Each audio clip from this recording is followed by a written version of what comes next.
Ma, dumaan muna siguro tayo sa ihaw-ihaw. Walang ulam sa bahay eh. Wala na ring oras para magluto. Pag hindi tayo bumili ng ulam, siguradong sardinas na naman ang hapunan natin. Naisip ko na rin yan. Tsaka gusto ko rin kumain ng marami-rami ngayong gabi. Ikaw ba, Paula? Ayos lang sa'yong mag-barbecue. Opo, ma'am. Kahit isaw lang o atay ng manok, ayos na sa akin. Punyetang aso yan oh! Cesar, ano ba? Ba't bigla mong pinreno tong jeep? Tsaka magdahan-dahan ka nga sa bunganga mo. Hindi ka tutuwa ng Panginoon yan. Kasi naman ma, yung aso, biglaan na lang sumulpot sa gitna ng daan. Nakuha pang makipagtitigan sa jeep. Ayan oh, ayaw pong umalis. Kahit muntik nang mabundol. Sira yata tuktok niyan eh. Lumihis ka na lang. Wala ka namang makukuha kung mag-aalboroto ka ng ganyan dahil sa aso. Nakakabwisit. Gutom na ako eh. Tapos may makakasalubong pa tayong ganong hayop sa daan. Hayaan mo na lang kasi. Aso lang yon. May isip ka. Ikaw na lang tong... Ma'am Lupe, sa likod, tignan nyo. Ay, Diyos ko, yung aso, hinahabol tayo. Anong hinahabol bang sinasabi nyo? Yung side mirror, tingnan mo. Lah, anak ng putik. Anong klaseng aso yan? Bakit siya nakakahabol dito sa jeep? Ay, kinakabahan ako. Cesar, bilisan mo ng konti. Nakakahabol pa rin siya sa atin. Napaka-imposible ng ginagawa ng asang yan ah. Kulang na lang, lagpasan ko yung speed limit. Paano nahahabol pa rin niya tayo? Minamaligno yata tayo ha.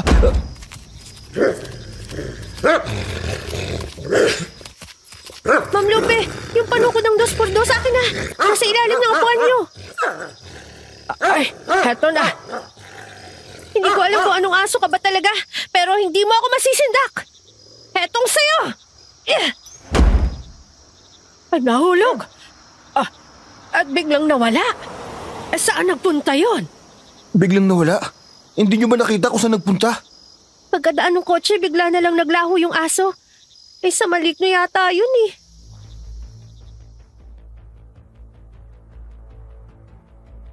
Ako po si Paula ng Marinduque. Dekada 90 po nang mapadpad ako sa May Laguna. Napasok kasi ako sa isang tindahan sa labas ng isang simbahan. Ang amo ko po ay si Ma'am Lupe. Nagbebenta kami ng mga kandila, anting-anting, librito at kung ano-ano pang mga burloloy. Doon na rin ako tumutuloy sa kanyang 2 andanas na bahay kasi nga sa Marinduque pa ako galing. Kasama naman namin sa bahay ang anak ni Ma'am Lupe na si Kuya Cesar. Matanda sa akin ng 2 taon. Siya yung namamasada ng jeep nila. 1 linggo pa lang akong namamasukan bilang tindera nang mangyari itong isa sa laysay ko. Di ko po yun malilimutan dahil napatunayan kong totoo pala ang mga nilalang na akala ko mga alamat lang. Ang mga nilalang na kung tawagin ay aswang. At di lang basta aswang ang nanggulo sa mag-ina noon, kundi isang gabunan, isang malakas na uri ng halimaw na parang isang buhay na bangungot. Sana po ay pakinggan ninyo itong kwentong ito. Subscribe na rin kayo sa Sitio Pangil para sa iba pang mga kwentong tulad nito.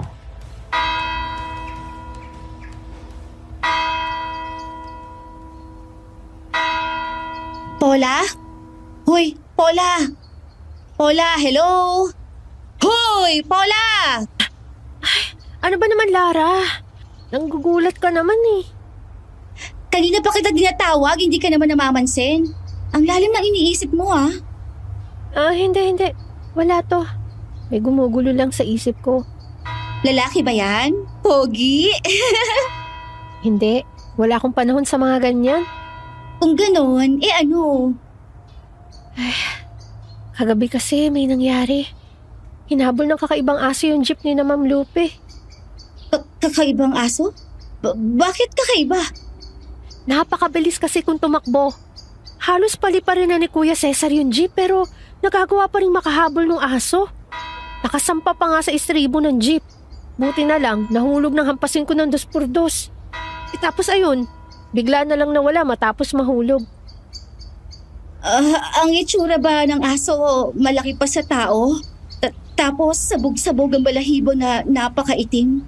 Namumula at nanlilisik ang mga mata. Paano mo nalaman ganun ang itsura nun, Lara?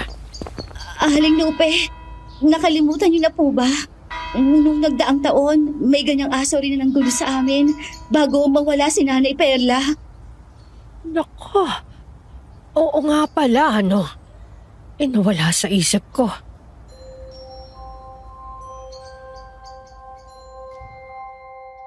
Kita kong namutla bigla si Lara. Si Lara ay kapitbahay ng mag-ina.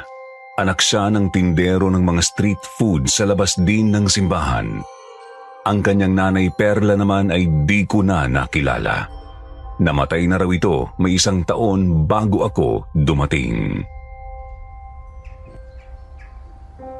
Ganon na ganon din mismo ang kilos ng aso na yon, Aling Lupe. Kakaiba, lumulubog, lumilitaw. Tapos, kapansin-pansin na si Nanay mismo ang sinusundan niya. Anong nangyari nun? Napatigil niyo ba yung aso? Huling kita namin sa aso nung gabing nawala si Nanay Perla. Nang makita namin si Nanay ng sumunod na araw, hindi na namin nakita ulit yung aso. Pero, naging kakaiba na si Nanay simula nun. Paano naging kakaibang nanay mo? Madalas siyang matamlay. Tapos, para na lang siyang robot sa bahay. Kumikilos pero hindi nakakausap ng maayos. Hindi na rin siya nagluto simula nun. Para bang may takot siya sa apoy. Pagkatapos, makalipas ang 1 linggo, bigla na lang siyang nanghina at namatay. Kahit nga ako mismo, pansin kong pagbabago niya nung dumalaw ako sa inyo dati. Pakiramdam ko, kaharap ko ang nanay mo pero ibang tao na yon. Mahirap ipaliwanag eh. Ganon din po talaga ang pakiramdam naming mga kasama niya sa bahay noon.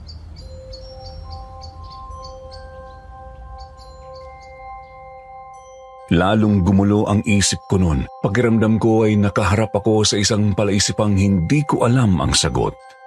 Gusto ko na lang sanang baliwalain ang tungkol sa aso. Baka nga naman kasi nakasalubong lang talaga namin yun at hindi na mauulit. Pero sa sinabi ni Lara, may posibilidad na sundan pa kami nung nilalang na yun.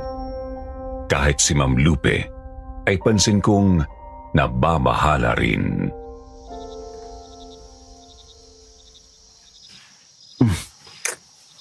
Alam nyo, masyado nyo nang ginugulo yung isip nyo. Buong araw ako namasada ng jeep. Wala namang aso na sumusunod sa akin. Sinundo ko kayo ron at bumiyahe tayo pa uwi. Wala ring asong itim.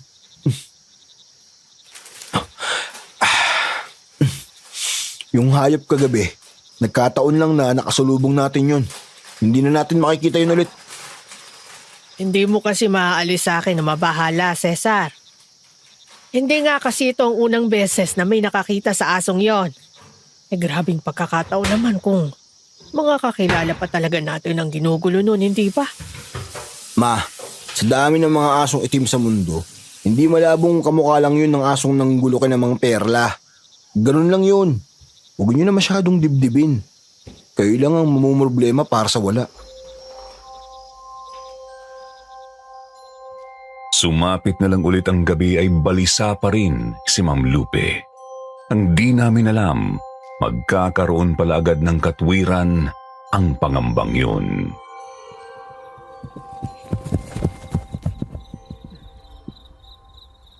Narinig nyo yun? May tao sa labas. May dumaan ding anino ron sa bintana sa lababo eh. Kung ganun, hindi pala guni-guni yung narinig ko. Sino naman kayang magtatago sa bakuran natin? Hindi man lang kumakatok. Meron talaga eh. Nako, baka akyat bahay yan ah. Gusto tayong looban.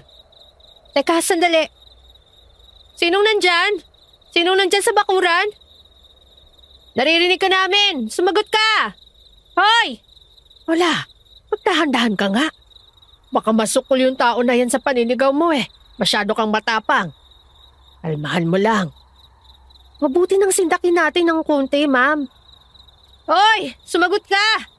Sino ka ba? Nakailang tawag na lang ako ay wala talagang tumutugon. Ilang minuto ring nanahimik ang bakuran. wala na ang napapansin naming nagtatatakbo roon. Umalis na yata. Sino kaya talaga yun? Baka nga masamang loob yun. Umalis ng malamang nabisto ang balak. Teka po, Ma'am Lupe. Sisilipin ko na lang muna sa bintana para makasigurado. Tumayo ako at pumunta sa may lababo. Sumilip ako sa bintana sa likod nun. Wala akong nakitang kahit sino. Lumipat ako sa bintanang nasa bandang malapit ng hapagkainan. Wala ring tao roon. Wala kang nakita? Wala eh. Pero kinukutuban pa rin ako. Titingnan ko lang sa may sala. Nilagpasan ko ang TV rack na nasa pagitan ng kusina at sala. Dumiretso ako sa bintanang nasa likod ng mga sofa. Sumilip ako roon at nagulat ako sa nakita. Yung aso. Yung aso kagabi. Hindi ako pwedeng magkamali. Yan talaga yun. Pero, anong ginagawa niyan sa bakod? At paano niyo kami natunton? Ano na, Paula? May nakita ka? Kuya Cesar, halika, bilisan mo! Ha? Ano bang meron? Hindi ko inalis ang tingin ko sa aso nang tinawag ko si Kuya Cesar. Mula sa hapagkainan ay lumakad ang binata papuntang sala. Agad din siyang sumilip sa bintana, maging siya ay nagulat din nang makita ang itim na aso. Mukhang may mali talaga sa asong yan.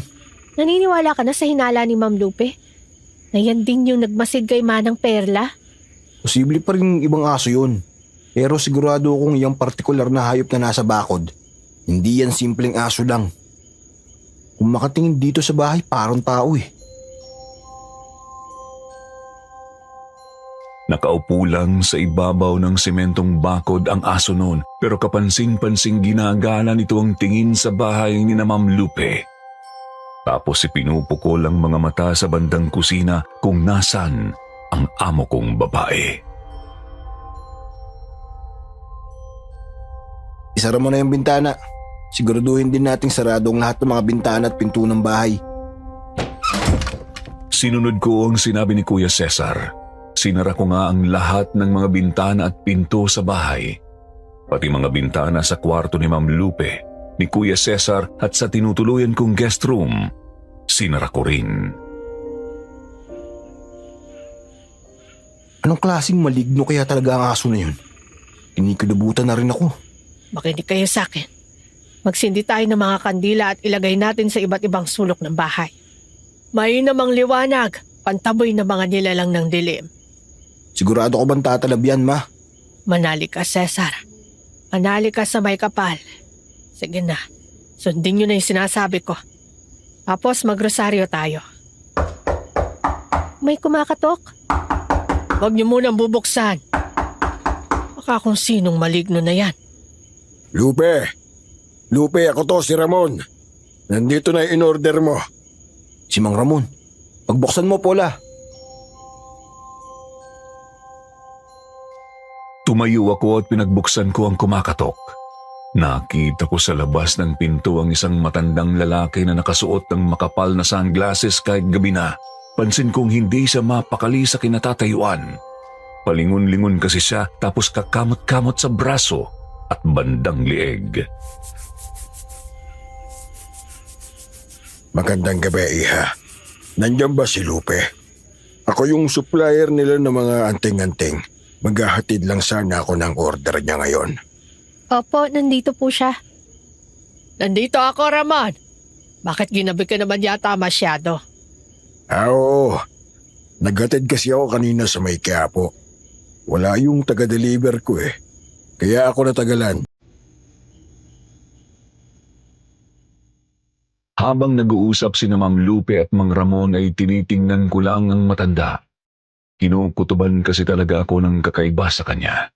Kinakabahan din ako ng bahagya kahit di naman ako mahiyain o mailap sa mga di ko kilala. Pinagpawisan ako ng malamig. Pakiramdam ko ay bumigat ang hangin sa may pinto ng bahay. Sige na, alis na ako. Gabi na rin eh. Magpahinga na kayo. Mag-iingat ka sa daan, ha, Ramon? Sa uulitin. Ba't ba ako kinikilabutan sa taong yun? Anong meron sa kanya? Bago tuluyang umalis ay nag-iwan pa ng tingin sa akin ang matandang lalaki. Bagamat di ko talaga makita ang mga mata niya dahil sa kapal ng sunglasses niya. Nginitian niya ako. Muli akong nangilabot kaya sinarado ko na ang pinto. Nagsindi nga kami ng marami-rami ring kandila. Meron sa kusina, sa sala at sa lahat ng 3 kwarto sa bahay na yon. Hola! Halika na! Magrosaryo na tayo. Andyan na po, ma'am. Noong handa na ang lahat ay nagrosaryo nga po kami. Pagkatapos sinilip ko ulit ang bintana sa may sala. Wala na talaga ang itim na aso. Kaya naman nagsimula na kaming maganda para matulog. Hindi nga lang namin pinatay ang mga kandila at nanatiling sarado ang buong bahay. Mas maganda siguro kung kukonsulta sa albularyo si Ma'am Lupe bukas. Sakaling makatulong yun para itaboy ang aso. Mamaya kasi ano pang gawin ng isang yun sa kanya eh. Ay! Tulong! Ay, Lola! Cesar! Paula! Tulong! Si Ma'am Lupe, ano nangyari doon? Taranta akong bumangon nang marinig kong sumigaw ang amo ko. Dali-dali rin akong lumabas ng kwarto ko. Nakasalubong ko si Kuya Cesar. Kuya, narinig mo rin? Dinig ng dinig. Lakas kaya nun. Tara, puntahan na natin ang mama mo. Bilisan natin! Paula! Ay, Cesar! Tulong! Yung aso na dito! Ah! Ay! Mukhang hindi talaga lulubayan ng asong yan si Mama. Ano ba kasing kailangan yan? Pagkapasok namin sa kwarto ay nakita naming nasa basag na bintana ang asong itim. Kalahati na ng kanyang katawan ang nakakalusot at sakmal-sakmal niya ang isang braso ni Ma'am Lupe. Bitiwan mo ang braso ko! Bitiwan mo kung aso ka! Mama! Yung aso nga! Kumanda kang hayop kahit itong sayo! Di na ako nag-isip. Agad ko siyang hinagisan ng flower vase. Nabasag yun sa kanyang ulo, subalit di pa rin niya binibitiwan ng amo ko. Lumingon lamang siya sa akin at doon ay malinaw kong nakita ang kanyang mga mata dahil sa liwanag ng mga kandila sa kwarto. Namumula at nanlilisik ang mga yon. Kitang-kita ko ring baliktad ang refleksyon namin doon. Natauhan na lang ako nang nagawa ng mahila ni Kuya Cesar ang kabilang braso ni Ma'am. Sinusubukan din niyang pagsasapakin ng mukha ng hayop. Mau ka lang sa akin! Bitiwan mo ang nanay ko! Nakakainis! Ayaw talagang bumitiw! Anak! Ay, tulong! Masyado na masakit! Aray! Wala na akong maisip na ibang paraan. Bahala na! Hindi ko sigurado kung gaganang binabalak ko. Hinablot ko ang mga dyaryong nakita ko sa may tokador tapos tinapat ko yun sa apoy ng kandila. Mabilis yung nagliyab. Yun mismo ang nilapit ko sa mukha ng aso. Takot siya sa apoy! Ituloy mo lang yan, Paula! Ay, masyado nang masakit! Hindi ko na kaya! Eto na, kuya. Agad-agad ay bumitiw ang aso sa pagkakasakmal niya kay Ma'am Lupe. Sayang kasi di ko tuluyang naidikit ang nagliliyab na papel sa kanyang mukha. Lumundag din ito paalis ng bintana. Mabilis naman akong lumapit pa sa bintana para sumilip pero di ko na naman makita ulit ang aso. Hinagis ko na lang ang hawak kong nasusunog na dyaryo sa may putikan sa bakuran. Ay, napakasakit talaga! Aray! Ang braso ko! Ay. Masyadong malalim ang sugat. Kailangan ka naming dalhin agad sa ospital, ma, para maturukan ka ng bakuna kontra sa kagat ng hayop. Pero kuya, paano kung tampangan na naman tayo ng hayop na yun? Wala nang panahon para mag-isip. Magdala ka na lang ng posporo at lighter. Samahan mo na rin ng mga kandila at mga ekstrang dyaryo. Kailangan na nating umalis agad. Dali-dali nga naming sinakay si Ma'am Lupe sa pampasadang jeep ni Kuya Cesar. Agad namin siyang sinugod sa ospital. Kita naming natarantang mga doktor nang makita nila ang braso ng amo ko. Napakalalaki at napakalalalim kasi ng mga marka ng ngipin doon. Mabuti na lang at naasikaso naman siya agad. Tinahi at binendahan ang kanyang sugat. Naturukan din siya ng anti-rabies at anti-tetanus. Tulog na si Ma'am Lupe. Ayos na kaya talaga ang mga gamot na tinurok sa kanya, kuya? Yun ang di ko rin alam. Halimaw na aso yun eh. Hindi yun ordinaryong hayop lang. Kaya nga pinilit ko talaga sa mga doktor na magsagawa ng mga mas malalim pang pagsusuri para sigurado tayo. O nga pala, uwi muna ako ah. Asikasuhin ko lang yung bahay. Basag yung bintana sa kwarto ni mama. Baka may manloob. Sige kuya, mag-iingat ka ha. 2 araw ring nang tagal si Ma'am Lupe sa ospital. Pinasadahan siya ng sandamukal na pagsusuri pero wala namang nakitang mali sa kanyang katawan. Bumuti rin naman ang kanyang kalusugan kaya pinadischarge na siya ng doktor. Subalit hindi pa man kami nakakaalis ay napadalaw si Mang Ramon. Saktong ako lang ang kasama noon ni Ma'am dahil inaasikaso ni Kuya Cesar ang billing. Salamat sa pagdalaw mo, Ramon.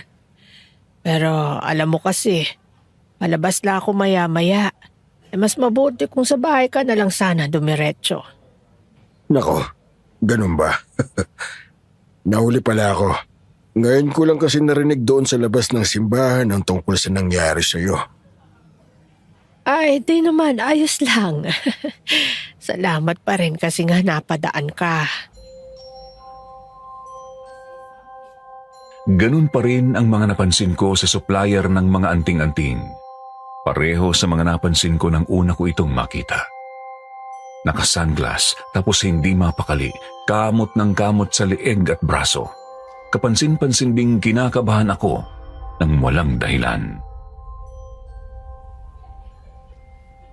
Oo nga pala, narinig ko dun sa tindera ng mga fishbowlan na isang kakaibang aso raw ang nakadali sa'yo.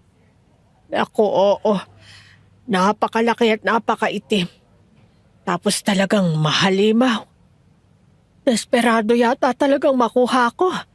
Biro mo yung sinundan pa ako sa bahay at binasag ang bintana ko. Hindi maganda ang kutob ko dyan. Baka naman ibang nilalang talaga yon at hindi aso lang.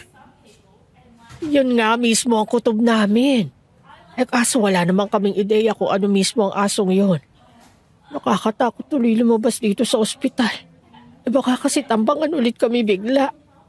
Naiintindihan ko, Lupe. Natural lang na mag-alala ka. Kaya eto, sa'yo na lang to. Ano ito? Pulseras? Tahimik lang akong nakikinig sa kanila. Nang iabot ng matanda ang isang bracelet kay Ma'am ay napatingin din ako roon. Simpleng bracelet lang po yun na napaka-plain tignan. Gawa sa kahoy ang mga beads at walang kadise-disenyo. Protection yan laban sa mga masasamang elemento. Baka makatulong sa'yo. Ay, salamat dito ah. Napakalaking tulong nito kung sakali mang may talab. Makalipas ang ilang minuto ay umalis na si Mang Ramon. Nagkasalubong pa nga sila ni Kuya Cesar. Pagkatapos noon ay kami naman ang lumabas ng ospital. Oh, wala. Alalayan mo nung si mama dyan ha. Opo kuya, huwag kayong mag-alala. Ano ba naman? May problema po ba, Ma'am Lupe? Medyo nahihilo ako eh. Wala naman ito kanina bago ako sumampa rito sa jeep. Baka epekto lang po ng pagkaka-ospital nyo, ma. Huwag kang mag-alala. Babagalan ko lang ang takbo. Pasado 7:00 na po ng gabi noon, mabagal na pinatakbo ni Kuya Cesar ang sasakyan. Pansin ko noong patamlay ng patamlay si Ma'am habang nasa biyahe.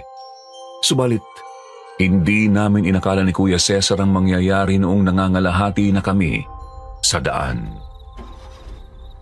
Ma'am Lupe, ayos lang po ba kayo? Hindi tumutugon si Ma'am Lupe habang kinakausap ko. Tulala lang siyang nakaupo, namumutla, tapos nanginginig. Sinuri ko siya. Normal naman ang temperatura niya, subalit nang mapadako sa kanyang palapulsuhan ng kamay ko ay napaigtad ako.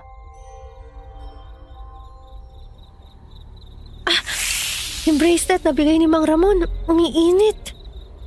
Bakit kaya umiinit yan? May problema dyan, Paula?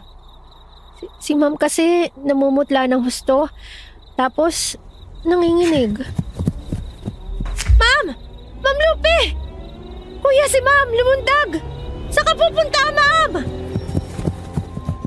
Gulat na gulat at takang-taka ako kung bakit bigla na lang lumundag si Ma'am mula sa jeep, tapos walang ano-ano ay tumakbo siya papunta sa gilid ng daan. Agad pinahinto ni Kuya Cesar ang jeep at bumaba kami. Saan na pumunta si Mama? Doon, Kuya! Sa may eskinitang yun! Ano bang nakain nun at bigla na lang lumundag? Dali-dali kaming sumuot sa iskinitang nakita kong pinuntahan ni Ma'am Lupe. Tinawag namin siya pero hindi siya tumigil. Umabot pa sa puntong sandali siyang nawala sa paningin namin. Sigurado ko bang dito siya sumuot, Paula? Oo, Kuya. Kitang-kita ng dalawang mga mata ko. Ayun! Ayun si Mama! Bilisan pa natin! Binilisan pa namin ang takbo nang mamataan namin si Ma'am Lupe sa unahan. Doon pa lang ay nagtataka na ako kung bakit napakabilis tumakbo ng isang matandang kakalabas lang ng ospital. Pero sa kagustuhan naming mahabol siya ay binilisan lang din namin ang kilos namin hanggang sa makalusot na kami sa kabilang bungad ng eskinitang yun. Wala. Paano nawala si Mama nang bigla? Imposible namang nawala na lang ng basta yun. Magtanong-tanong tayo, Kuya. Doon ka sa bahaging yun, ako sa kabila. Hinalughog namin ang lugar na yon pero wala si Ma'am Lupe. Bumalik na rin kami sa lugar ni na Kuya Cesar at nagpatulong sa mga taga-barangay. Kaso hindi talaga namin siya nahanap. Ang ginawa namin ay umuwi na lang muna kami para mag-isip ng gagawin at magpahinga ng konti. Bandang 9:00 na po yun ng umaga. Ay, Diyos ko naman. Saan ka na ba kasi, Mama? Bakit ba bigla ka na lang naglahong parang bula? Wala ka bang maisip na pwede niyang puntahan, Kuya? Marami siyang pwedeng puntahan. Mga kamag-anak namin at mga kaibigan niya. Pero paano naman siya magpupunta sa mga yun nang hindi nagsasabi sa atin? Alam mo mismo sa sarili mo na hindi ganun si Mama, di ba? At lalong hindi niya gagawin yung bigla na lang tatalon mula sa jeep. Subukan niyo pa rin tawagan at kausapin ng mga kakilala niyo, Kuya. Sakaling nakita nila si Ma'am Lupe. Kung sabagay, tama ka nga naman. May tao. Teka, pagbubuksan ko lang. Sino yung kumakatok? Paula! Ako to, si Lara! Si Aling Lupe! Natagpuan na! Ano ka mo? Madali kong binuksan ang pinto at bumungad sa akin si Lara. Maging si Kuya Cesar ay napatayo na rin mula sa sofa at sumunod sa akin. Anong sabi mo, Lara? Si Mama? Natagpuan na? Totoo ba yan, Lara? Nasaan si Ma'am Lupe ngayon? Nandun sa may gilid ng bakery. Nakita siyang walang malay. Bakit naman mapupunta si Mama dun? Di na kami nagsayang ng oras. Agad kaming tumalilis papunta sa may bakery. Nadatnan nga namin doon si Ma'am Lupe. Halatang kakagising pa lamang niya at medyo nananamlay. Ma, ano ba kasing nangyari? Bakit ba bigla na lang lumundag ka sa jeep? At paano napunta ka rito? Hindi ko rin alam eh. Pero gusto ko nang umuwi. Paano hindi nyo alam? Imposible namang mapupunta kayo rito bigla nang hindi nyo alam.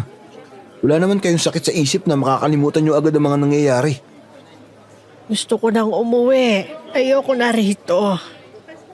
Mama naman hindi biro ang nangyari. Hindi pwedeng hindi niya sagutin ang mga tanong ko. Cesar, huwag muna natin siyang pilitin. Halatang wala pa sa sarili ang mama mo. Iuwi na muna natin siya para makapagpahinga. Dinala namin si Ma'am Lupe sa kanilang bahay. Kasama namin noon si Lara. Katulong namin ang babae sa pag-asikaso sa amo ko. Matamlay kasi talaga si Ma'am Lupe nung araw na yun. Tapos di rin halos kumikibo kapag kinakausap. Aalis na ako para mamasada. Kayo na munang bahala kay mama rito Lola, Lara. Huwag kang mag-alala, kaming bahala. Di rin naman namin bubuksan ng tindahan ngayon eh. Ako naman, nakapagpaalam na ako kay tatay. Tutulong-tulong na muna ako rito. Mama, saan ka pupunta? Magwawalis. Bakit naman kayo magwawalis? Kailangan nyo pang magpahinga. Kailangan kong gawin ang mga gawaing bahay. Kailangan kong maglinis. Anong nangyayari kay Ma'am Lupe? Hindi maganda ang kutob ko. Ma, kailangan nyo na po muna magpahinga. Hindi pa maayos ang pakiramdam. Ilayo niyo sa akin yan! Ilayo niyo sa akin yung apoy!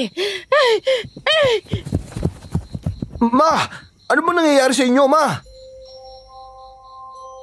Naguluhan kami ng husto sa inaakto ni Ma'am Lupe noon. Una ay pinipilit niyang maglinis tapos bigla na lang siyang nagwala nang makakita ng nakasinding kandila saka tumakbo pabalik sa kanyang kwarto.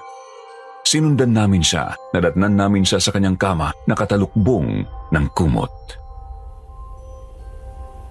Ayoko sa apoy! Ilayo niyo sa akin ang apoy! Ilayo niyo sa akin ang apoy na yun! Ayoko! Ayoko sa apoy! Mama naman Huwag nga kayong umasta ng ganyan. Nag-aalala na ako. Sa palagay ko, mas mabuti kung ipatingin niyo na ulit si Ma'am Lupe sa doktor. Yan ang pagkakamali namin dati Hindi namin agad dinala sa ospital si nanay.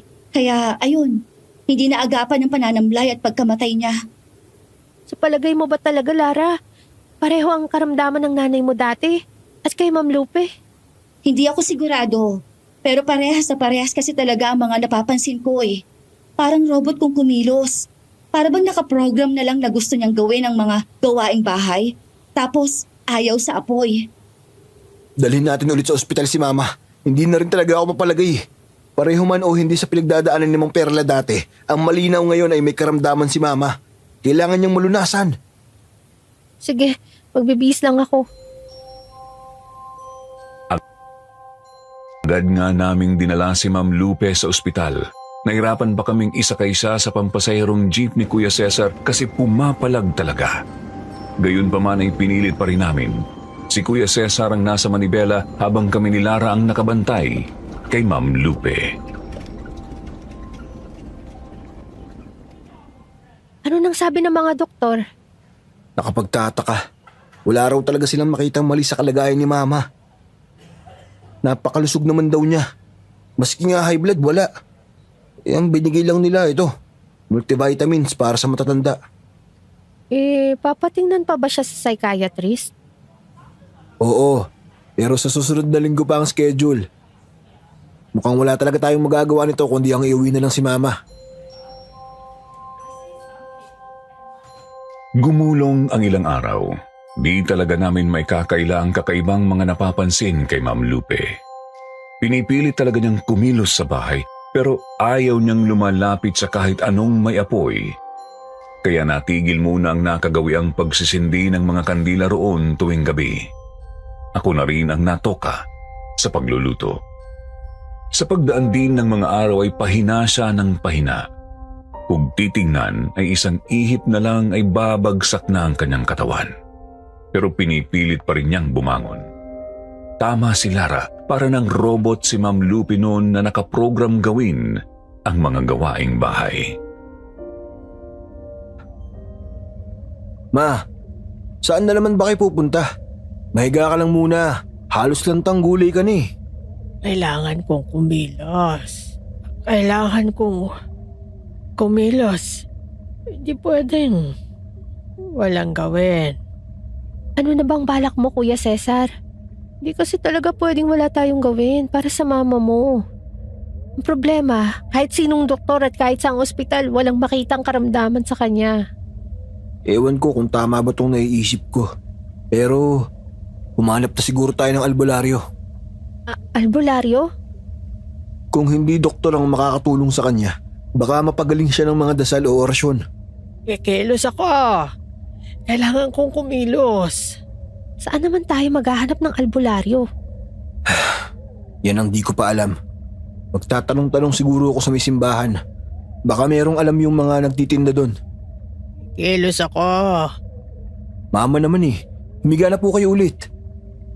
Kikilos ako. Kailangan kong...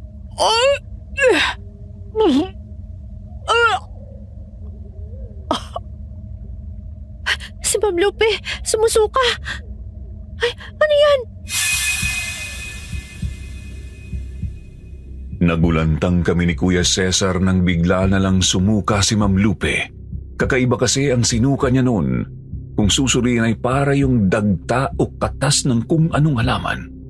Kamukha ng tubig na medyo may pagkaberde. Idagdag pang kaamoy din ng bulok na gulay.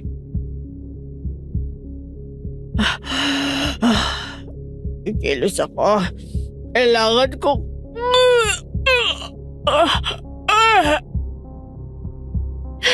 Mukhang kailangan na nga nating maghanap ng albularyo. Hindi na talaga tama to. Bakit sumusuka ng ganyan si Ma'am Lupe? Aalis ako. Bantayan mo muna rito si Mama. Baka sakaling may mahanap ako agad. Teka, sandali, anong gagawin ko? Mukhang pinipilit pa rin yung kumilos eh. Ikulong muna natin siya sa kwarto niya. Pero bantayan mong maigi ang pinto at bintana. Baka magpumilit tumakas yan. Labag man sa loob namin ay ikinulong nga namin si Ma'am Lupe. Noong mga oras na yon ay hindi na siya halos makabangon nang ilapag namin sa kama. Pero gusto pa rin naming makasigurado. Sinarado namin ang bintana ng kwarto at kinandado namin sa labas ang pinto. Tapos umalis na si Kuya Cesar. Kailangan kong kumilos. Babangon ako. Kailangan kong... Pasensya na po, Ma'am Lupe. Pero kailangan mo munang manatili dyan sa loob. Hintayin lang po natin ang anak niyo na makabalik. Hindi ako mapakali buong araw. Maya't maya akong lumalabas ng bahay para tignan ng bintana sa may kwarto ni Ma'am Lupe. Pero nanatili itong sarado. Subalit walang tigil ang daing ng amo ko mula sa loob ng kanyang kwarto. Kapansin-pansin ding palakas ng palakas ang kakaibang amoy na parang bulok na gulay o halaman. Nangasim na nga po yun pagsapit ng hapon hanggang sa pumatak ang 5:00.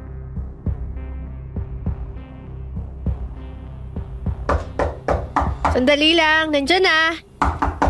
Cesar, ikaw na ba yan? Oo, Paula. Ako na to. May nahanap na akong albularya. Mabuti naman at nakarating na kayo. Siya ba yung albularya? Oo, siya nga. Si Manang Onyang. Sandali kong pinasadahan ng tingin ng kasamang matandang babae ni Kuya Cesar. Katamtaman ang pangangatawan pero hanggang bewang ang ubaning buhok. Masyado ring makahulugan kung makatingin ang mga mata nitong medyo lubog na. Tapos meron siyang bitbit na lumang bayong. Amoy pa lang dito sa bahay ay hindi ko na gusto, Cesar.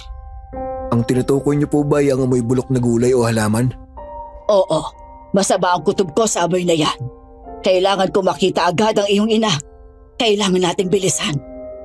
Sige po, pasok po kayo, Manang. Kunot ang noo ng matanda nang pumasok sa bahay. Idiniretso namin siya ni Kuya Cesar sa kwarto ni Ma'am Lupe.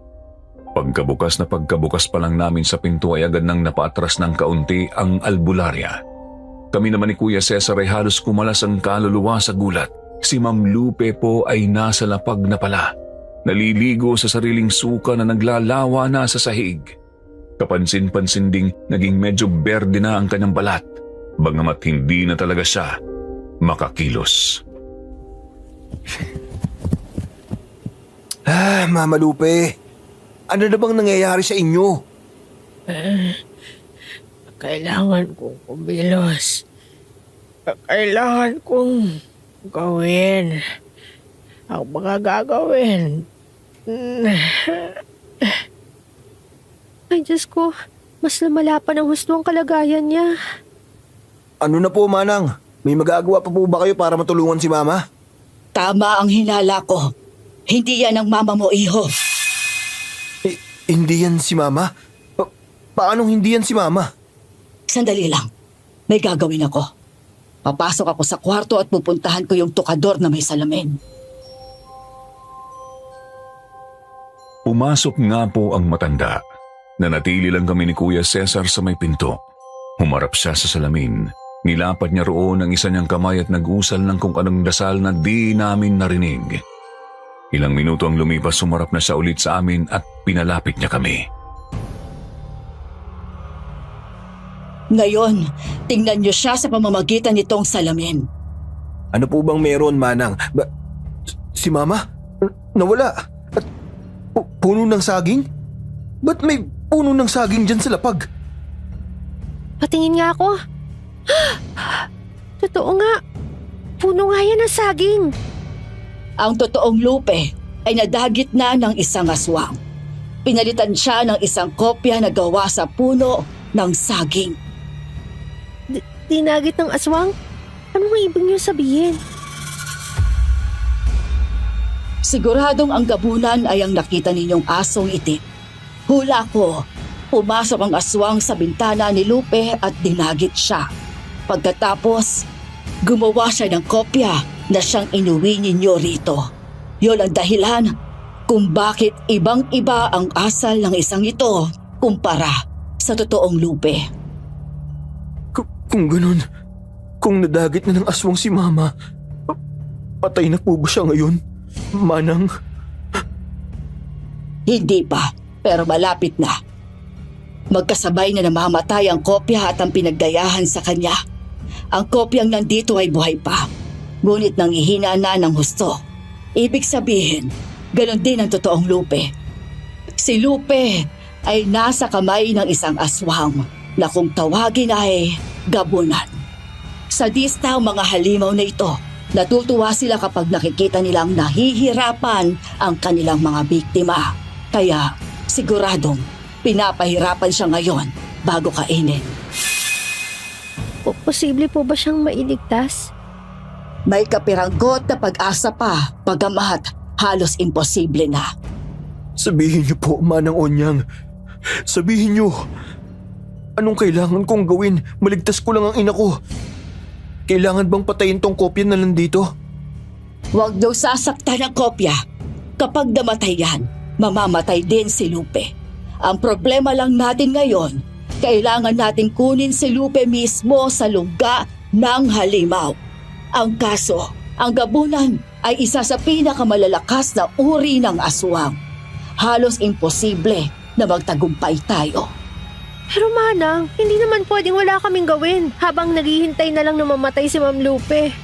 Kailangan pa rin nating subukan siyang mailigtas. Sang-ayon ako, Manang. May alam po ba kayong paraan para mahanap at mapatay ang gabunan? Sigurado ba talaga kayo rito sa iniisip ninyo? Uulitin ko, napakalakas na halimaw ng isang gabunan. Napakaliit lang ng posibilidad na makauwi kayo ng buhay. Sigurado po, Manang. Kaya pakiusap po. Sabihin niyo na sa amin kung paano mahahanap at mapapatay ang halimaw na yon. Magsasagawa ako ng pagtatawas. Kinuha ni Kuya Cesar ang lamiseta sa sala at nilapag yun sa labas ng bukas na pinto ng kwarto ni Ma'am Lupe. Naglagay din siya ng 3 silya. Humingi naman ng puting mangkok na may tubig at kutsarang pilak si Manang Onyang. Kinuha ko ang mga yon. Pagkabalik ko, naglabas na ang albularya ng isang kandilang puti. Aalamin ko kung saan matatagpuan ang gabunan na dumagit kay Lupe. Ihanda ninyo ang mga sarili ninyo. Maaaring kilala ninyo ang aswag na ito.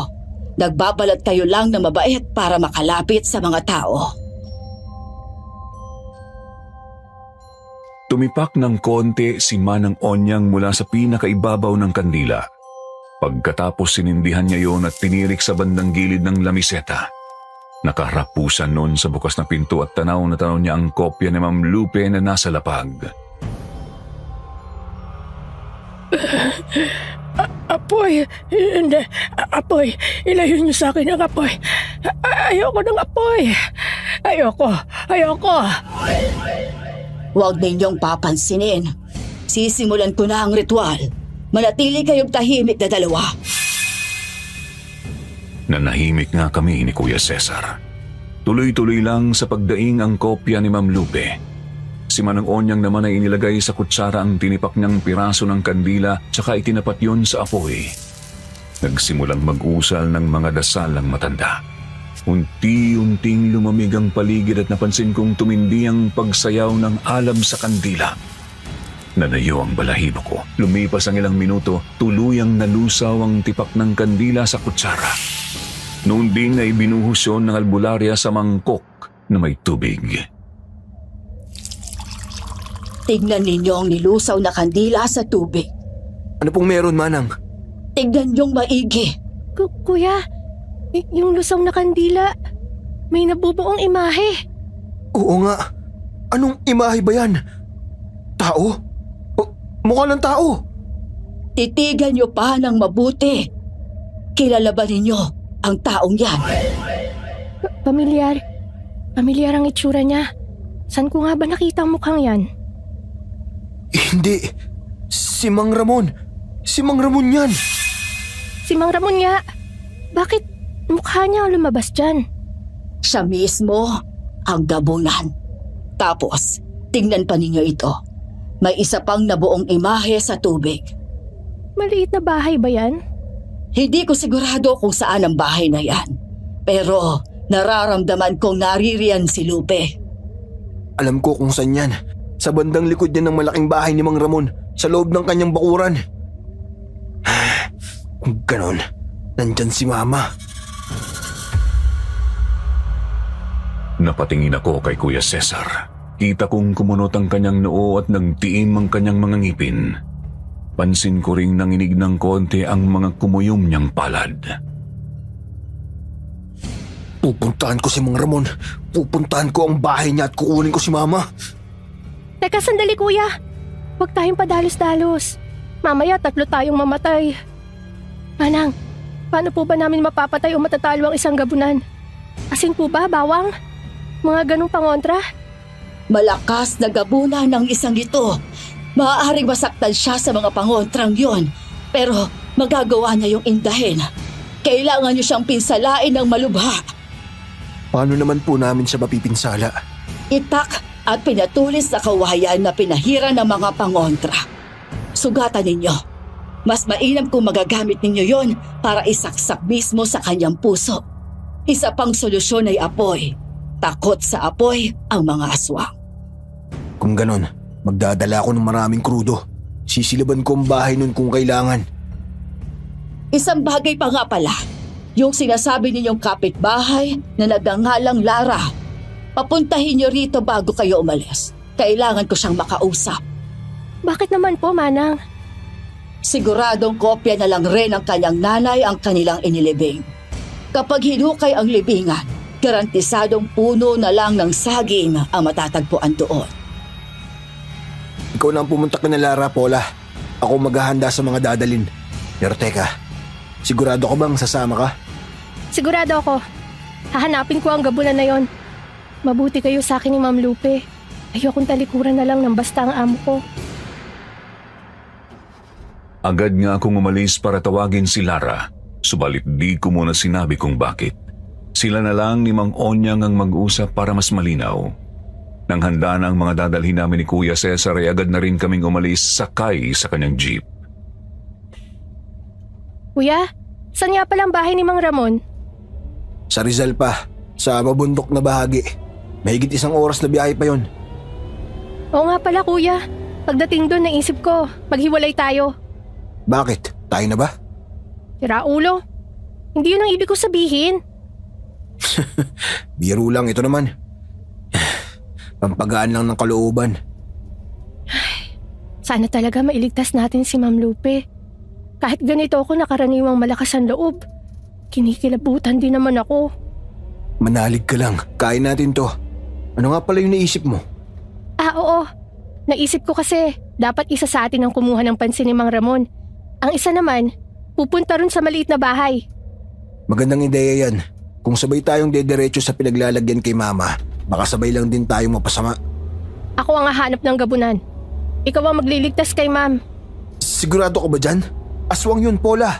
At malakas na uri ng aswang. Kung sakali, halos garantisado ang kamatayan mo. Mama mo ang ililigtas natin. Kaya dapat lang ikaw ang humanap sa kanya. Isa pa, alam mo kung saan mismo ang maliit na bahay na yon. Kung ako ang pupunta doon, baka matagalan pa ako, kakahanap at maligaw. Kung sa bagay, may punto ka. Pero paghatian natin tong mga pangontra na nadala ko. May 2 itak na mga bagong hasa dito. Kuha ka ng isa. Magbulsa ka rin niyang itim na asin. Bigay yan ni Manang Onyang. Itong krudo, ikaw lang ang magdala niyan, kuya. Baka kasi maamoy niya kapag nagdala rin ako niyan. Sige. Pero yung isang lighter kunin mo. Baka magamit mo. 2 naman dala ko eh. Sa buong biyahe namin ay hindi nawala ang kaba ko. Naisip ko sandali na parang ang sarap ng umatras. Mga amo ko lang naman sila eh. Di ko naman sila kaano-ano. Bakit ko isusubang sarili ko sa panganib para sa kanila, di ba? Kaso tao ako. Tao ako na may malasakit para sa mga tao rin na naging mabuti sa akin. Kaya pinili ko na lang na tibayan ang loob ko. Bahala na lang si Batman kung anuman ang mangyayari. Nandito na tayo. Yan ang bahay ni Mang Ramon. Nasa likod niyan yung maliit na bahay na sinasabing kinilalagyan ni Mama. Sabi sa amin dati ni Mang Ramon, bodega raw niya yun. Malayo sa ibang mga kapitbahay. Perpektong lungga ng isang aswang. Sige na, kumilos na tayo. Dalhin mo yung itak, isukbit mo na lang sa may baywang mo. Ako, hindi mo na ako magdadala ng pangontra para hindi siya maghinala. Babalikan ko na lang dito sa jeep. Bumaba kami ng jeep ni Kuya Cesar. Inayos niya muna ang trapal ng mga bintana noon. Pagkatapos, lumakad na kami papunta sa malaking bahay. Nakakakilabot palang lugar na to kapag gabi. Baka naman nasabi mo lang yan kasi alam na natin ang totoo, kuya. Hindi mo ba napansin to nung nagpunta kayo rito dati? Umaga naman kasi kami pumunta nun. Tsaka, tignan mo doon. Ilang puno ng saging. Wala pa yan dati. Iniligid ko ang paningin ko sa lugar. Nanayo ang balahibo ko. Nakakakilabot kasi talaga ang pinaghalong bilog na buwan at madilim na kakahuyan sa paligid. Ang mismong bahay naman ay sa bandang harap lang ang may ilaw. Doon sa may pinto. Ang ibang bintana ay madilim na kaya di ko talaga maiwasang kutuban ng masama. Magandang gabi ho, Mang Ramon. Oh, kayo pala. Anong kailangan nyo rito? Gabing-gabi na. May ihingi lang po sana akong tulong. Mang Ramon, si Mama kasi masama pa rin ang kalagayan. Pahina na siya ng pahina. Nako, kaya pala hindi na talaga kayo nagbukas ng tindahan. Ano naman ang maitutulong ko? Naisip ko lang po kasi baka may alam kayong paraan para bumuti ang kalagayan niya. Baka may anting-anting kayo na mabisa o kaya baka may kilala kayong albularyo. Siyempre naman, meron akong anting-anting na makakatulong sa inyo. Talaga ho? Pero teka, pasok nga muna kayo. Dito tayo sa loob mag-usap. Sandali lang po, Manong. Iihi lang ako. Paula, mauna ka na lang sa loob. Sige, kuya. Lumakad nga si Kuya Cesar. Ako naman ay tahimik na sumunod sa matanda papasok sa kanyang sala. Sinarado niya ang pinto tapos pinaupo niya ako sa may sofa. Umupo naman ako. Ang kanang kamay ko ay nakadapo lang sa lagayan ng itak na nakasabit sa bewang ko. Ramdam ko na naman kasi noon ang kakaibang bigat ng hangin sa paligid. Siyempre pansin kong nakasuot pa rin ng sunglasses ang matanda, kahit sa loob ng sarili niyang bahay. Kumain na ba kayo? Ipagsasahin ko kayo ng kanin kung hindi pa. Tapos na po, Manong. Dumaan kasi kami sa isang karinderya nung papunta kami rito. Sigurado kayo ha? Iginala ko ang mga mata ko sa paligid ng sala. Kita kong may nakasabit na mga anting-anting sa halos bawat sulok. May iba ring nakakahon. Siguro yun ng mga binibenta niya. Kita ko rin ang iba't ibang mga nakadisplay sa cabinet na naroroon. Mga figurine, mga rebulto at iba pa. May isang painting din na nakasabit sa isang dingding. Teka nga sandali. Para saan ba yung itak na dala mo? Pang-protection lang po, Manong. Alam niyo po kasi, may itim na asong halimaw na nanggugulo sa amin. Nagdala na kami ng sandata para makapalag kami kung sakali. Nako, nakakatakot naman yan. Sigurado ka bang hindi para sa leeg ko yung itak na yan? Po? Bakit naman po?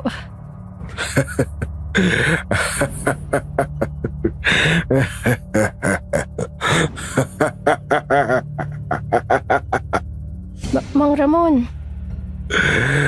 Iya, masyado na akong matanda para linlangin. Halos himatayin ako nang tanggalin niya ang kanyang sunglasses. Agad ay nakatitigan ko ang mga mata na parehong-pareho sa mga mata ng asong halimaw. Namumula at baliktad ang nakikita kong refleksyon ko doon. Napakalakas ng loob niyong sumugod dito at gambalain ako. Huwag ka lalapit sa akin. Diyan ka lang. Nagpapatawa ka ba? Kayo ang pumunta rito sa bahay ko. Tapos sasabihin mo yan. Huwag ka lalapit kung ayaw mong tagpasin ko yung leeg mo. Pinagbabantaan mo ako. Ako na isang gabunan.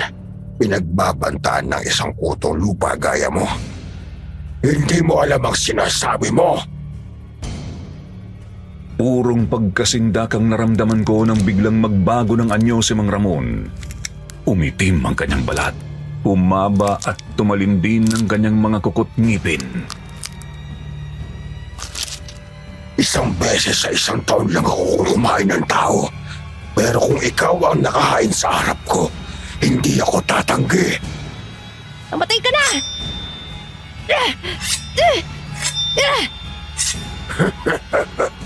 Yan ang gusto ko. Lumalaban. Magkakasunod na unday ng itak ang pinakawalan ko pukul sa aswang. Subalit napakahirap niyang tamaan. Mabilis siyang nakakailag hanggang sa namalayan ko na lang na sinusubukan na niya akong makalmot.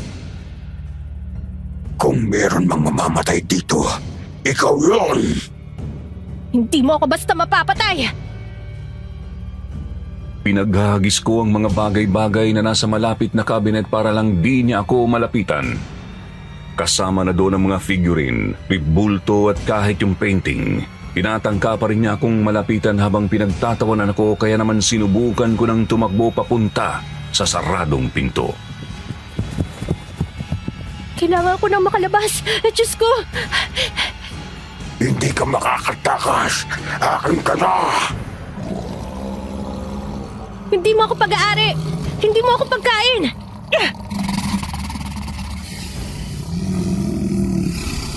Bago pa man niya ako malapitan ay sinabuyan ko siya ng itim na asin.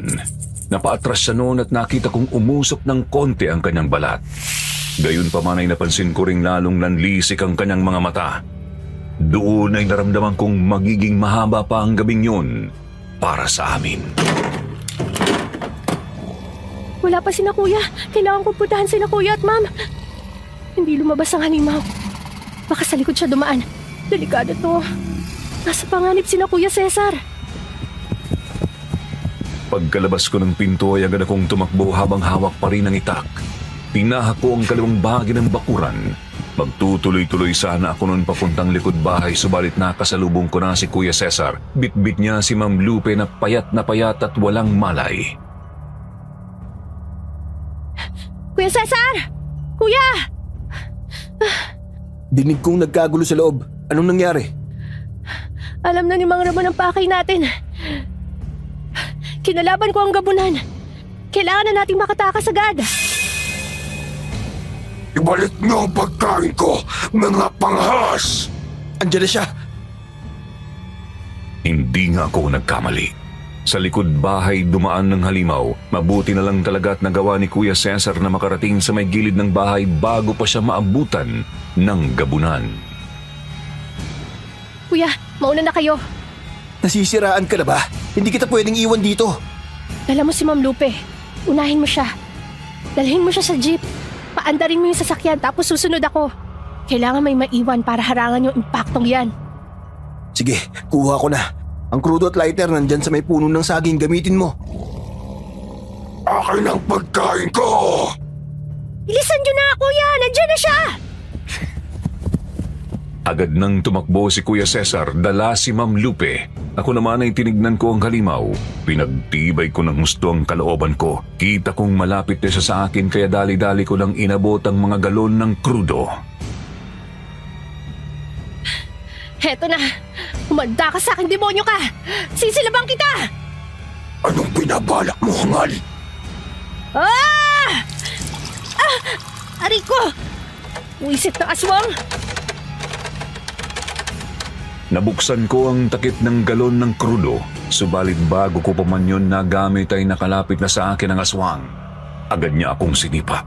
Tumilapon ako ng ilang metro at nabagok ang ulo ko sa sementong pader ng bakuran.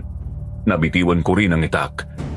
Kasabay naman ng pagkakatilapon ko ay natumba rin ang galon ng krudo, kumalat ang likido sa paanan ng isa sa mga puno ng saging. Nakakainis. Ang sakit ng ulo ko. Yan ang sinasabi ko. Hindi mo ako magagawang patayin. Tao ka lang at isa akong aswang. Isa akong gabunan. Isa akong mataas na uri. Ilang daang taon na akong nabubuhay sa mundong ibabaw. Hindi ang isang hamak na katulad mo ang papatay sa akin. Demonyo ka! Isa kang kasumpa-sumpang nilalang! Wala kang karapatang magpahirap at kumain ng ibang nilalang! Wala! Alam mo, nakakatawa talaga kayong mga tao. Kapag kami bawal kumain ng mga nilalang na mas mababa sa amin. Pero kayo pwede. Araw-araw pa nga kayong kumakain ng mga hayop. Ang sabihin nyo, ayaw nyo lang talagang harapin ang katotohanan. Mas nakakataas kami sa inyo. Mga pagkain lang namin kayo. Hayop ka! Siya, tama na nga ito. Masyado nang napahaba ang katramahang ito. Ngayon, kinuha niyo na ang pagkain ko. Ikaw na lang ang ipapalit ko. Hindi! Itiwan mo ako! Ako!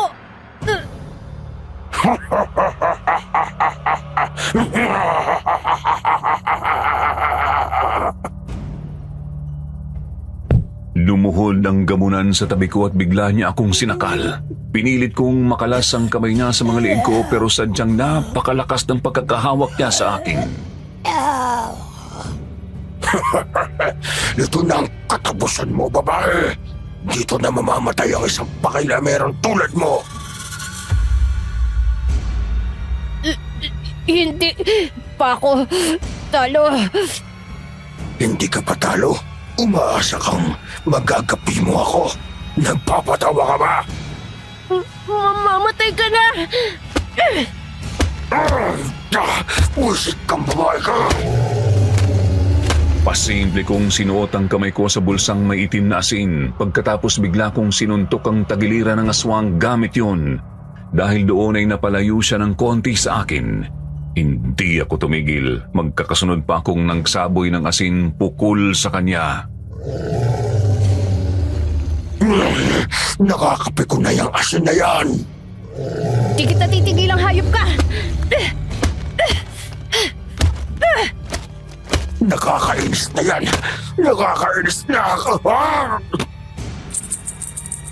Ilang saboy pa ay napatras ko na siya sa gusto kong pwesto.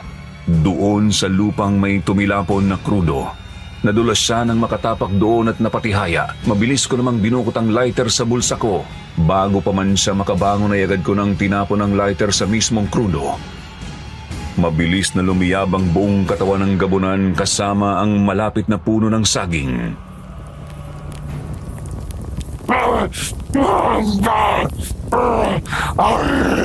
Sumpahin kang babae ka! Sumpahin ka! Yan ang bagay sa'yo! Mamatay ka na dyan!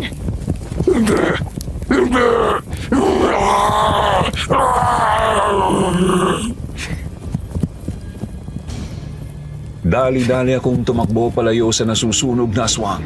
Dire-diretso akong pumunta sa nakaandar ng jeep ni Kuya Cesar. Nasa may manibela siya habang nakahiga naman sa isa sa mga upuan sa likod si Ma'am Lupe. Sumampa ako sa likod.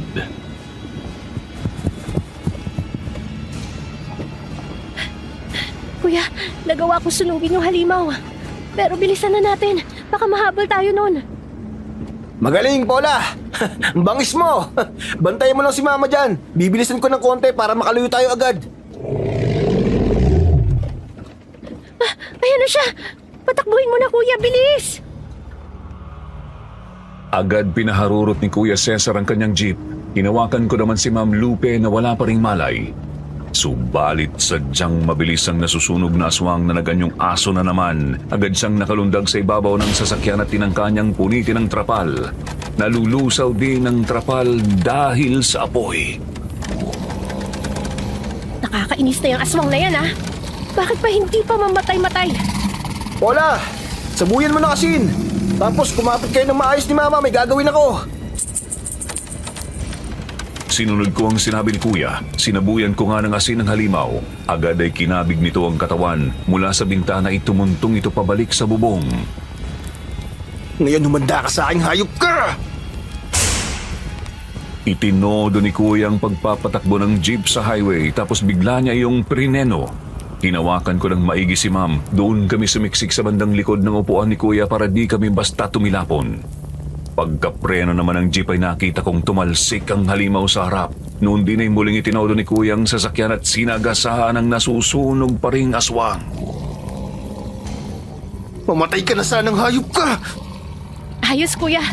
Hindi na siya nakabangon. Nang makalayo na kami ay inayos ko sa pagkakahiga sa upuan si Ma'am. Binantayan ko siya. Sinuri ko rin ang kanyang katawan. Napansin kong napakahina na ng tibok ng kanyang puso at pulso. Kapansin-pansin ding napakarami niyang mga latay, sugat at pasa sa buong katawan. Halatang hindi madali ang pinagdaanan niya sa kamay ng gabunan. Mabuti na lang talaga, kuya. Nahanap mo agad si Ma'am. Sumakto naman kasi ang pagtatawas ni Manang Onyang eh. Nandun nga sa bodega si Mama. Tsaka alam mo ba, kasumpa-sumpa ang loob ng maliit na bahay na yun. Ano pang nakita mo ron? Nagkalat ang mga buto ng tao sa sahig. Marami ring mga laman loob. Hindi ko alam kung sa tao ba yun o sa hayop. Si Mama, nandun sa may sulok. Akala ko talaga nung una, patay na siya. Hindi gumagalaw eh. Tapos walang malay. Eh buti na lang, mali pala ako. Ikaw ba? Ano nangyari sa loob? Alam ni Mang Ramon ang balak natin, kuya. Muntik na ang buhay ko sa may sala pa lang. Buti na lang talaga nakatakas ako. Sana lang talaga namatay na yung tampalasang yun dun sa kalsada. Kausapin na lang natin ulit si Manong pagdating sa bahay. Baka pwede siyang magtawas para malaman kung patay na ba yun o buhay pa. Pagod man si Kuya ay tuloy-tuloy siyang nagmaneho hanggang sa makauwi kami. Sinalubong kami ni naman ng Onyang at Lara. Tinulungan nila kaming ihiga si Ma'am Lupe doon sa kwartong tinutuluyan ko. Nadatnan kasi naming naruroon pa rin ang kopya sa kwarto ni Ma'am. Pilit pa rin kumikilos kahit di na makagalaw sa panghihina. Kailangan kong kumilos. Kailangan ko. Ano nang gagawin natin sa isang yan, Manang? Pwede na natin siyang i-dispatch siya. Dalhin niyo itong kopya sa likod bahay. Bilisan natin nang maasikaso ko na ang tunay na Lupe. Kailangan nila tulong. Binitbit ni Kuya Cesar ang kopya papunta sa likod bahay. Inihiga niya ito sa gitna ng bakuran. Nagsindi si Manang Onyang ng kandila at agad niyang nilapit ang alab nito sa isa sa mga daliri ng kopya. Noon din ay nagulantang kami ni na Kuya Cesar at Lara. Ang kopya? Naging puno nga ng saging. Diyos ko, katawan ng puno ng saging na nasusunog at hindi katawan ng tao.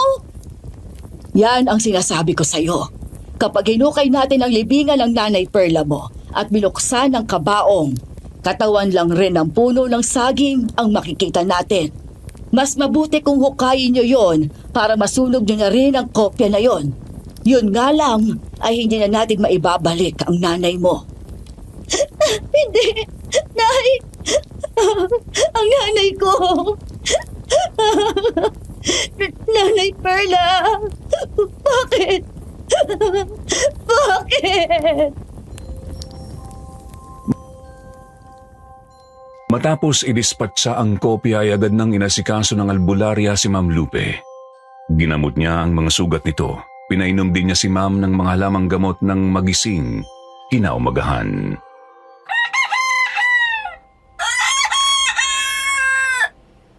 Ma, kumusta na po kayo? Mama Lupe? Tulala lang si ma'am, hindi siya sumasagot. Hindi na nakakagulat ang kalagayan niya ngayon. Ang maitutulong ko lang ay gamutin ang pisikal niyang katawan. Pero wala na akong magagawa sa nabasag niyang katinuan. Napakatinding bangungot ang dinanas niya sa kamay ng gabunan. Oo nga po pala, Manang. Pwede niyo po kayang alamin kung buhay pa si Mang Ramon. Natatakot kasi akong baka balikan niya kami. Sige, magtatawas ako ulit para sigurado. Muli nga pong nagsagawa ng pagtatawas ang albularya at nabahala pa rin kami sa nalaman kahit inaasahan na namin. Buhay pa rin ang gabunan, pero labis-labis ang panghihina nito. Ibig sabihin, posible nga ang balikan niya kami rito, Manang? Kung ako sa kanya, yon ang unang-una kong gagawin pag nanumbalik na ang lakas ko. Iyan na pong kailangan namin gawin para hindi na niya kami guluhin. Tumawid kayo ng dagat. Mas malayo, mas mainam. Hindi kasi basta nakakatawid ang mga aswang sa dagat. Hindi nila kayo masusundan sa ganong paraan. Mahirap to. Wala kaming alam na pwedeng puntahan sa ibang lugar. Sa amin, kuya, sa Marinduque. May alam akong pwedeng upahan niyo ron. Pwede rin kayong bumili ng kahit maliit na bahay kung gusto niyo. Magandang ideya yan. Pero kailangan ko munang asikusuhin ang mga ari-arian namin dito. Kailangan ninyong bilisan. Sa tadya ko mga 1 taon lang ay buo na ulit ang lakas ng gabunan. Baka nga, wala pang 1 taon ay manggulo na ulit yon.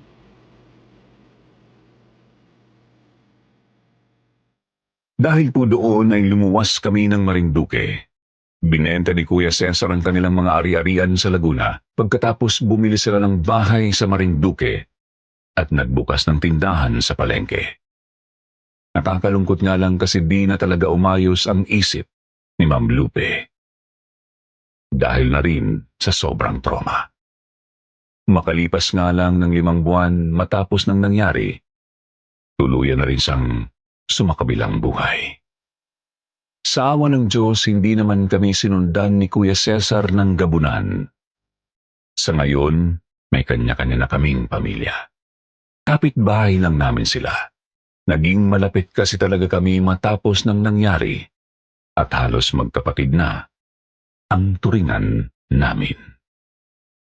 Hanggang dito na lang po itong kwento ko.